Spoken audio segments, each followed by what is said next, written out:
Thank you. Welcome back. We resume our session. Recording in progress. Mogaladi, are you back? I am back, Chairperson. Thank you. Welcome back. I hand over to Advocate Mpofu. Thank you. Ms. Mogaladi, yeah, I just want to round off this issue about Mr. Madiba. The public protector's evidence will be that on several occasions, she actually advised him to either take early retirement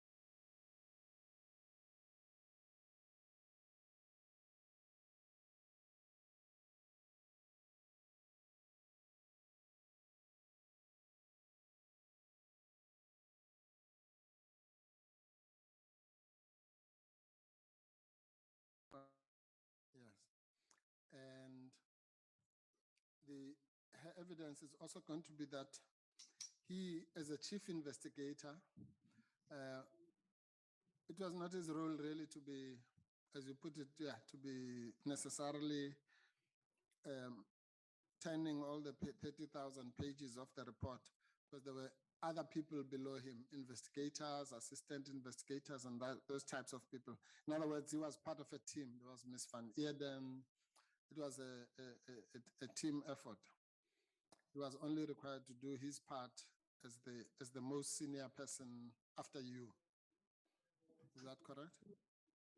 I do not agree. But it is the public protector's evidence, but I do not agree with that. The expectation went beyond that. Okay, you don't I don't know what you don't agree with. You don't agree that he was part of a team that had many other people playing different roles.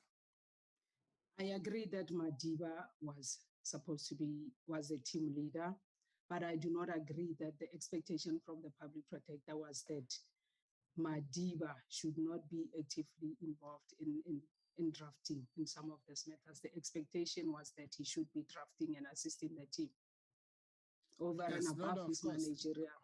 He had investigations that the public protector had allocated to him for investigation. So the responsibility went beyond that. Ma'am, yes, I'm not, I don't know why you're saying you disagree. You don't disagree. We're saying the same thing. I'm agreeing that he was, or rather you and I agree that he was part of a team.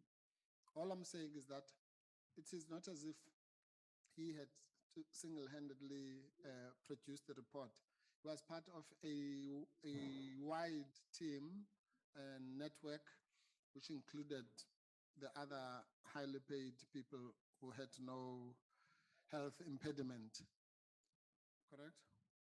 No, I do not agree with that, Advocate Mpofu. All of them had that is not entirely correct. Mr. Madiba was a chief investigator.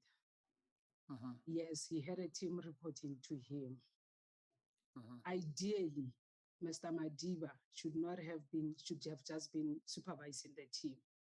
But over and above that supervisory role, he had investigations that the public protector had allocated to him for investigation.